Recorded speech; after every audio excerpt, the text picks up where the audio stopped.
Parlons à présent de ce qu'on appelle les Maboko Bank.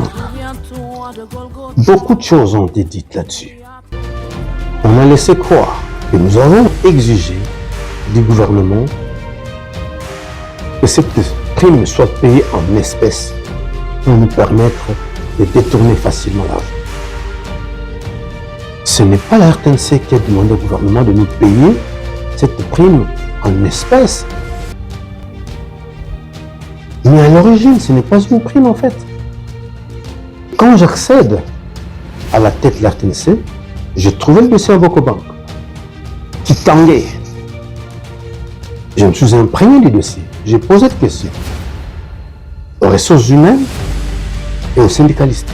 Et j'ai eu les explications là-dessus. En fait, ce n'était pas une prime, c'était les compléments de salaire. C'est les derniers paliers de l'actuel barème salarial. Quand les démarches pour le nouveau barème ont commencé, il fallait d'abord que le gouvernement puisse liquider le premier barème, donc le dernier palier du premier barème, le barème actuel. Le gouvernement aurait pu faire comme par le passé, c'est-à-dire insérer, intégrer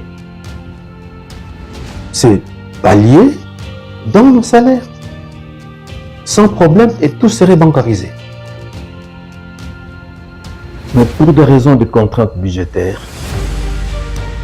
le gouvernement a préféré nous payer en espèces, nous promettant quand même de le bancariser dès que les dispositions seraient plus favorables. Et je pense qu'à ce titre, plutôt que de tirer à boulet rouge sur Belidé et son équipe, plutôt que de chercher la petite bête quelque part, je pense que notre équipe et moi-même devront être félicités et remerciés pour avoir fourni les efforts qu'il fallait afin de rendre régulier le paiement de cette soi-disant prime et le paiement de cette soi-disant prime. Moi, j'ai mis en place des dispositions assez rigoureuses. Personne ne détournait l'argent de Maboko Bank. Et pour bénéficier du paiement du mois qui devait suivre, il fallait justifier auprès des services de budget le paiement du montant perçu au mois précédent. Et comme nous étions très bien organisés autour de cette question, eh bien, on n'a pas eu de problème.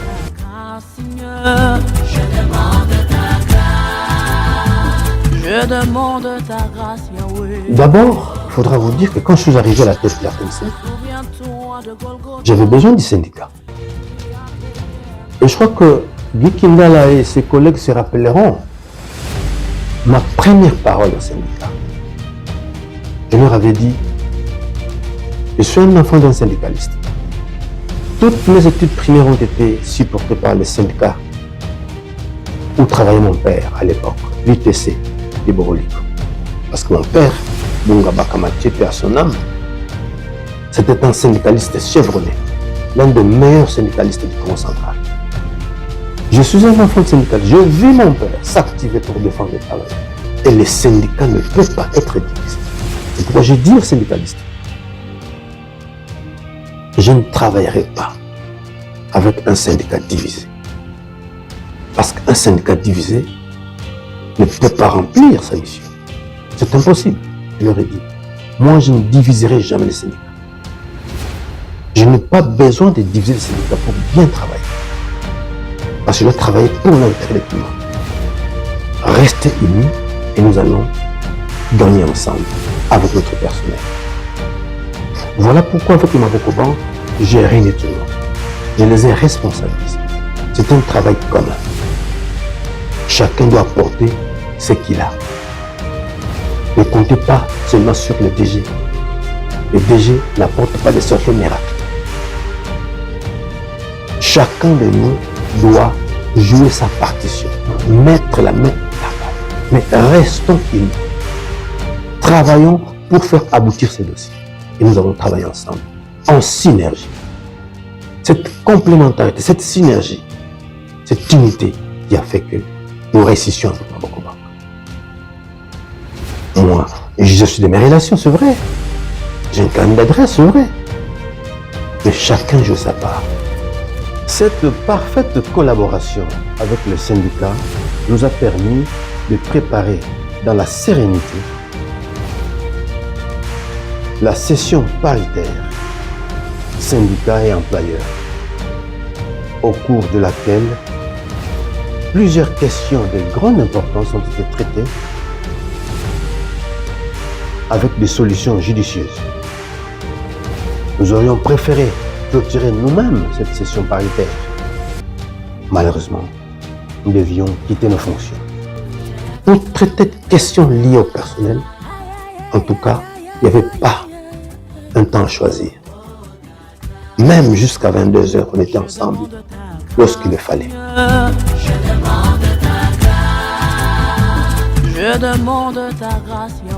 Il y a un autre contrat que nous avons signé et laissé, c'est le contrat à l'hôtel Invest. Nous avons signé un contrat avec un partenaire, GSM, un contrat de location de ce complexe hôtelier. Et GSM s'est engagé à faire de ce complexe, de cet hôtel, le deuxième Rotana de Kinshasa. Et GSM devait démarrer les travaux juste après avoir versé sa garantie locative qui était de $140 000. Cette garantie a été payée la veille de mon départ, du moins la moitié, $120 000. Parce que les 120 000, je les avais déjà affectés à l'achat des vivres que le personnel a consommé à la fin de l'année 2022.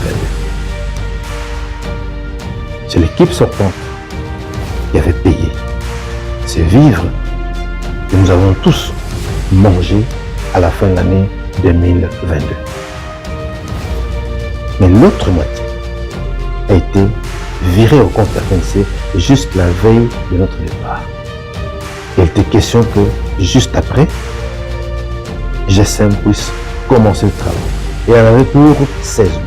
On se rend compte que jusqu'aujourd'hui, les travaux n'ont jamais démarré.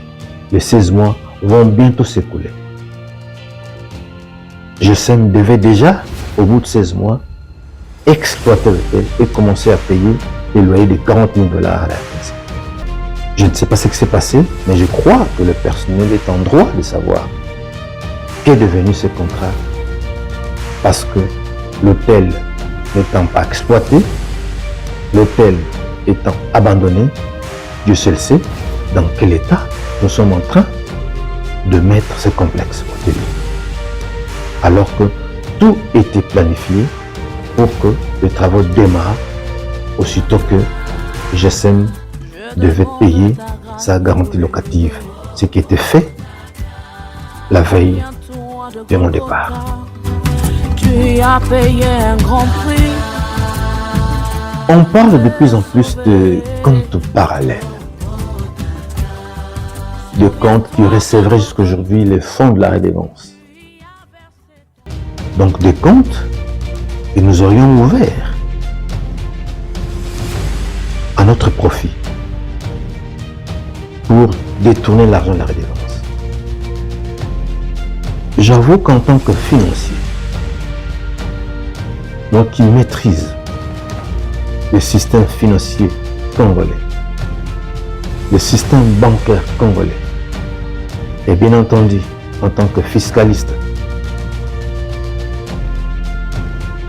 le fonctionnement du système fiscal congolais, j'avoue que j'ai du mal à croire à de telles affirmations. J'ai du mal à considérer que d'éminentes personnalités qui sont nos partenaires,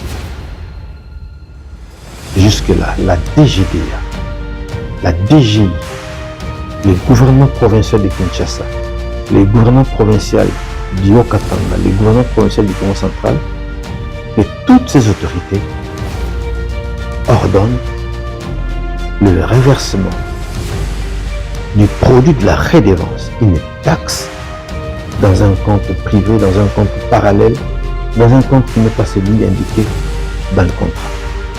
J'avoue que cela me dépasse. Qu'à cela ne tienne, s'il y a des comptes parallèles, je crois que le mieux et la seule chose à faire, c'est de les dénoncer. C'est un crime économique. Et les auteurs soient arrêtés. Moi, personnellement, je n'ai jamais ouvert un compte dit parallèle. Je n'ai pas fait 5 ans à étudier les sciences commerciales et financières pour faire de telles bêtises. Donc, s'il y a des comptes parallèles, il faut les dévoiler, dénoncer et que leurs titulaires soient traités. Autrement, je dirais que c'est de la pure manipulation intellectuelle pour nuire à ma personne. Tu as payé un grand prix.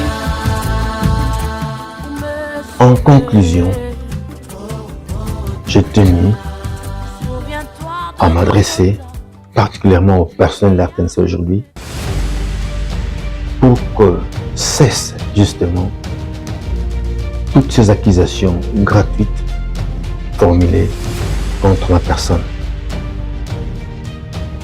Je ne le mérite pas. J'estime avoir fait mon travail en toute responsabilité, dans la dévotion la plus totale. Je n'ai jamais détourné, bien au contraire, c'est la RTNC qui me doit. J'avais même du mal à récupérer mes avantages, compte tenu de la précarité de notre situation financière. Voilà pourquoi j'ai quitté mes fonctions avec une forte créance. Et la RTNC peine à me payer. Aujourd'hui, on ne parle plus des images échographiques parce que nous avons préparé le terrain en matériel grâce à ces montages financiers. Voilà le résultat. C'est un autre actif. L'antenne rayonne. Nous on est contents.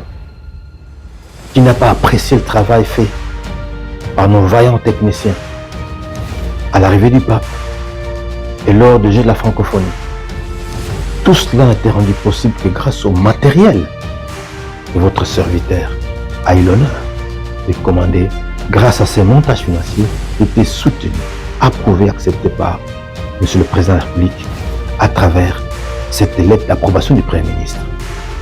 Je suis très satisfait de mon mandat et je suis sûr que ça fera date dans les annales de la RTNC. Alors, il ne faudra pas qu'on salisse mon nom comme parallèle, détournement de ceci ou de cela. Non, je ne mérite pas cela. Je mérite mieux que cela. Parce que, je vais vous le dire,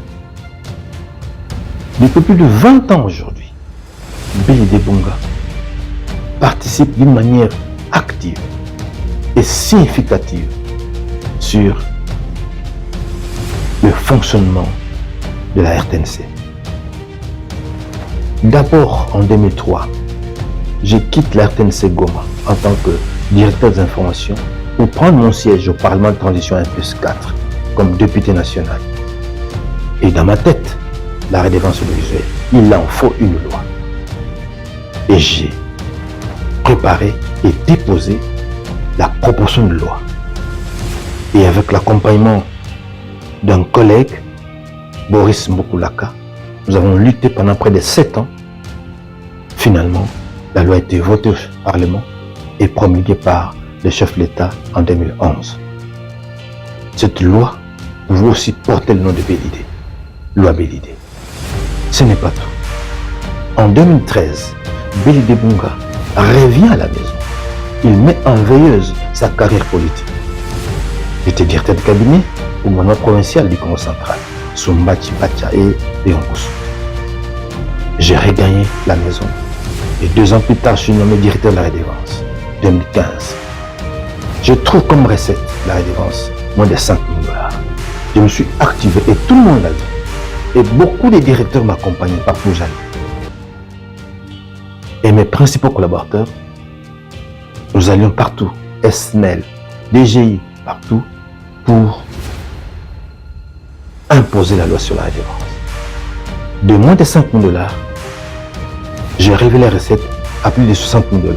Et ce qui a permis à Ernest Kabila, paix à son âme, de passer commande du charroi automobile que nous avons aujourd'hui auprès de la société Zahira Tata, qui nous a livré 2 grands bus et 3 véhicules utilitaires. Ces véhicules, il y a là-bas aujourd'hui, ces charrois automobiles portent aussi l'empreinte de Bélidé. Et chaque fois qu'on monte dans ce véhicule, on doit se rappeler Bélidé. Et en 2022, j'accède à la tête de l'RTNC. Je fais le mandat le plus court, mais un mandat fructueux, avec plus de 5 quarts de reportages, du matériel audiovisuel qui ont permis de changer les cours des choses. Mon mandat était le plus court, mais c'était le tournant décisif qui a permis à la RTNC de prendre de l'allure. Et aujourd'hui, tout ce que je demande, c'est qu'on ne salisse pas mon nom. J'ai beaucoup fait pour la RTNC. Et je le fais toujours parce que c'est ma maison. Mais je reste de la RTNC et j'y reste. Je tenais surtout à rappeler les conditions sociales précaires dans lesquelles vivent les agents et cadres de la RTNC depuis des lustres, depuis plus de quarantaine d'années, hormis la période allant de 2011 jusqu'en 2016 peut-être. C'est pénible de voir des gens partir, mourir et laisser leur famille dans la désolation la plus totale, totalement démunis. Tout simplement parce que la RTNC est incapable de leur payer leur décompte final. Incapable de leur assurer une pension de retraite digne. Nous ne méritons pas cela. Nous avons toujours souffert pour la nation entière des sacrifices que nous avons toujours engagés. Particulièrement nous qui avons travaillé à l'Est pendant la guerre. Qui ignore que chaque fois, les villes, quand elles tombaient les unes après les autres, pendant les guerres, pendant les rébellions, la RTNC a toujours été l'une des cibles principales des rebelles. Et on en souffrait pour défendre notre maison, pour garder la maison. Je pense personnellement aux guerres de 3 jours et de 6 jours à Kisangani. Ces 3 guerres nous ont trouvés, nous, journalistes d'RTNC, dans les champs de bataille. Soit en reportage, soit alors au studio, en train de faire notre travail, d'informer, de former et de distraire la masse populaire. Nous ne méritons pas de vivre ce que nous sommes en train de vivre. Visitez nos formateurs, vous verrez dans quelles conditions ils vivent. Déplorables. Tout ce que nous souhaitons, que le gouvernement congolais accompagne la RTNC de la manière la plus totale, afin qu'elle récupère ces manques à gagner qui traînent par-ci par-là auprès de ceux-là qui foule aux pieds la loi congolaise sur la redevance audiovisuelle. C'est de cette manière que nous allons valoriser notre redevance pour que nous puissions nous prendre en charge nous-mêmes. La redevance a un potentiel, mais qui est bloqué par ces contrevenants à la loi. L'espoir qui nous habite, c'est de voir le tout premier Premier ministre du deuxième mandat de notre champion Fachi Béton, et ce tout Premier ministre prenne en considération la RTNC, changer la perception qu'on a de la RTNC, remettre la RTNC à sa place selon ses mérites, parce qu'elle a toujours été là, elle a toujours accompagné tous les régimes qui ont accédé au pouvoir, et le fera toujours. Il a toujours fait la promotion des hommes politiques, des artistes, ainsi de suite. Voilà pourquoi nous demandons au gouvernement d'accompagner la RTNC, de discipliner toutes ces sociétés que nous avons citées, afin qu'ils puissent signer les protocoles d'accord qui devront permettre à la RTNC de collecter sa redevance selon les dispositions prévues par la loi de 2011. Aux uns et aux autres, au personnel de la RTNC, nous sommes en droit d'espérer. Ne baissons pas le bras. La lutte doit continuer parce que la victoire est certaine. Nous devons améliorer nos conditions existentielles. Merci et à la prochaine. Tu as payé un grand prix pour me sauver. Souviens-toi de Golgotha.